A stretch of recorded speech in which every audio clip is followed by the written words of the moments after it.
in this election, we have a candidate for president of the United States who over the course of his lifetime, in the course of this campaign, has said things about women that are so shocking, so demeaning, that I simply will not repeat anything here today. And last week, we saw this candidate actually bragging about sexually assaulting women.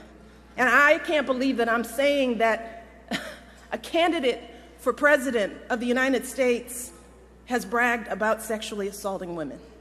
And I have to tell you that I can't stop thinking about this. It has shaken me to my core in a way that I couldn't have predicted. So while I'd love nothing more than to pretend like this isn't happening and to come out here and do my normal campaign speech, it would be dishonest and disingenuous to me to just move on to the next thing like this was all just a bad dream. This is not something that we can ignore. It's not something we can just sweep under the rug as just another disturbing footnote in a sad election season. Because this was not just a lewd conversation. This wasn't just locker room banter. This was a powerful individual speaking freely and openly about sexually predatory behavior and actually bragging about kissing and groping women, using language so obscene that many of us were worried about our children hearing it when we turn on the TV. And to make matters worse, it now seems very clear that this isn't an isolated incident. It's one of countless examples of how he has treated women his whole life. And I have to tell you that I listen to all of this, and I feel it so personally. And I'm sure that many of you do too, particularly the women. The shameful comments about our bodies, the disrespect of our ambitions and intellect, the belief that you can do anything you want to a woman. It is cruel. It's frightening. And the truth is, it hurts. It hurts. It's like that sick, sinking feeling you get when you're walking down the street, minding your own business, and some guy yells out vulgar words about your body. Or when you see that guy at work that stands just a little too close, stares a little too long, and makes you feel uncomfortable in your own skin. It's that feeling of terror and violation that too many women have felt when someone has grabbed them or forced himself on them and they've said no, but he didn't listen. Something that we know happens on college campuses and countless other places every single day. It reminds us of stories we've heard from our mothers and grandmothers about how back in their day, the boss could say and do whatever he pleased to the women in the office, and even though they worked so hard, jumped over every hurdle to prove themselves, it was never enough.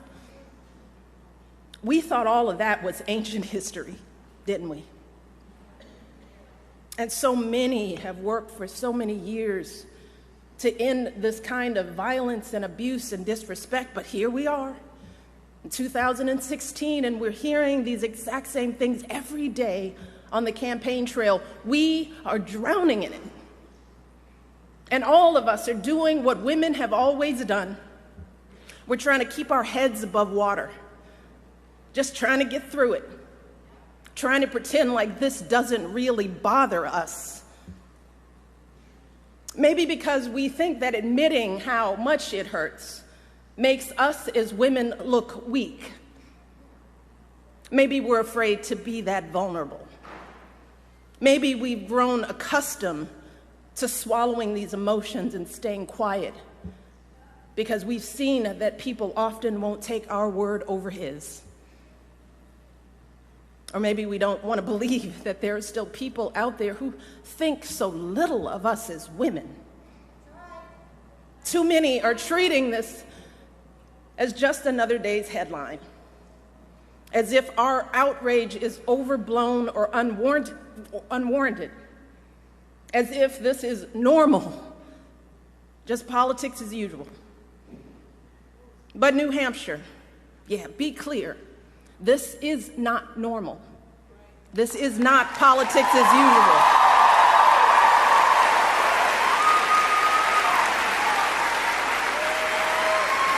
This is disgraceful. It is intolerable.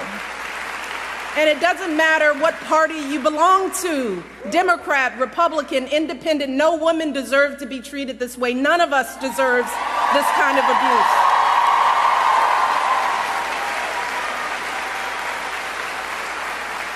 And I know it's a campaign, but this isn't about politics. It's about basic human decency. It's about right and wrong. And we simply cannot endure this or expose our children to this any longer, not for another minute, and let alone for 4 years. Now is the time for all of us to stand up and say, enough is enough. This has got to stop right now. Because consider this. If all of this is painful to us as grown women, what do you think this is doing to our children? What messages are our little girls hearing about who they should look like, how they should act? What lessons are they learning about their value as professionals, as human beings, about their dreams and aspirations? And how is this affecting men and boys in this country? Because I can tell you that the men in my life do not talk about women like this, and I know that my family is not unusual.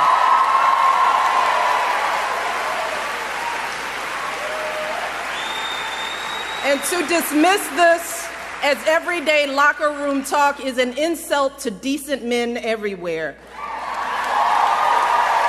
The men that you and I know don't treat women this way. They are loving fathers who are sickened by the thought of their daughters being exposed to this kind of vicious language about women.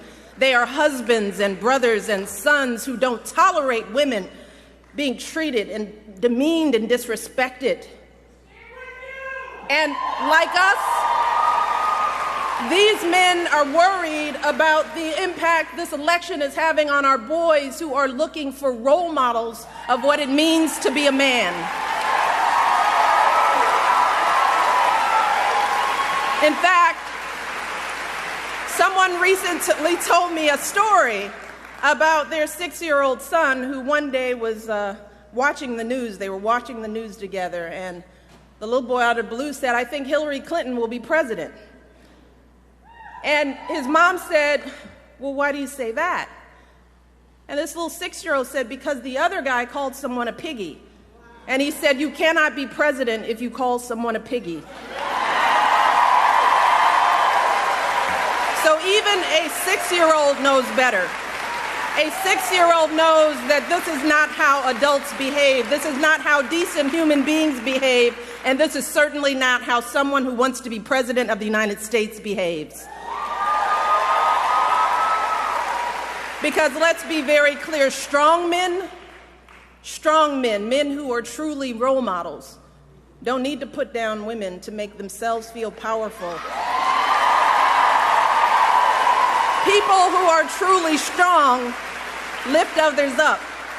People who are truly powerful bring others together. And that is what we need in our next president. We need someone who is a uniting force in this country. We need someone who will heal the wounds that divide us. Someone who truly cares about us and our children. Someone with strength and compassion to lead this country forward. And let me tell you, I'm here today because I believe with all of my heart that Hillary Clinton will be that president.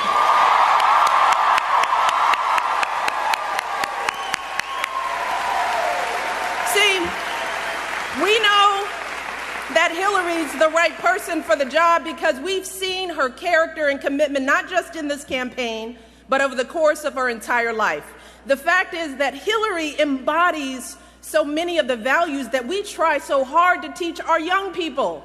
We tell our young people, work hard in school, get a good education.